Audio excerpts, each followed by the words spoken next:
Limbayat police station વિસ્તારમાં એક ઘરફોડ ચોરી દાખલ થયેલી હતી અને જેમાં સોનાના અને ચાંદીના ઘરેણાં અને મોબાઈલ ફોન સાથે આશરે 10 લાખ રૂપિયાનો મુદ્દામાલની ચોરી થઈ હતી, જેમાં ઘર માલિક છે પોતે ઘર બંધ કરી અને લગ્નમાં ગયેલ હતા। એ વખતે રેકી કરી અને જે આરોપી છે માવિયા સન ઓફ મુસ્તાક, જેની ઉંમર 29 વર્ષ છે, જે છૂટક મૂટક મજૂરી કામ કરે છે, જે શાહપુર સોસાયટી ગલી નંબર 3 અને લિંબાયતમાં સુરત શહેરમાં રહે છે।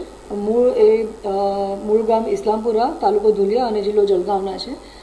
જે આરોપી છે એ અગાઉ પણ આવી ઘરફોડ ચોરી એના વિરુદ્ધમાં દાખલ થયેલી છે લિંબાયત પોલીસ સ્ટેશનમાં અને અન્ય પોલીસ સ્ટેશનમાં।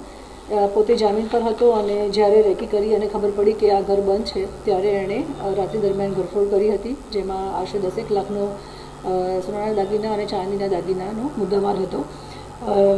લિંબાયત પોલીસ સ્ટેશનના સર્વેલન્સ સ્ટાફ તરફથી કામગીરીના અંતે આરોપીને પણ અમે ઝડપી લીધેલ છે અને તમામ મુદ્દામાલ અમે રિકવર કરેલ છે।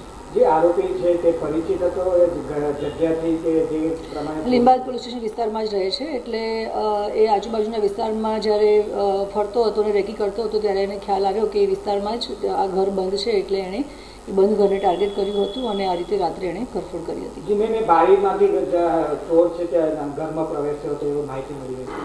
હા, એટલે એણે રેકી કરી હતી અને કઈ રીતે ઘરમાં પ્રવેશ કરી શકાય એ રેકીના અંતે એણે એવું નક્કી કર્યું કે આ વર્નેબલ જગ્યા છે કે જ્યાંથી તોડી અને ઘરમાં પ્રવેશ કરી શકાય એમ છે, તો ત્યાંથી એણે પ્રવેશ કર્યો અને આ રીતે એણે તમામ સોના ચાંદીના દાગીના સાથે 10 લાખનો મુદ્દામાલ ચોરી કર્યો હતો અને અમે તમામ મુદ્દામાલ સાથે આરોપીને પણ ઝડપી પાડેલ છે અને મુદ્દામાલ પણ રિકવર કરેલ છે।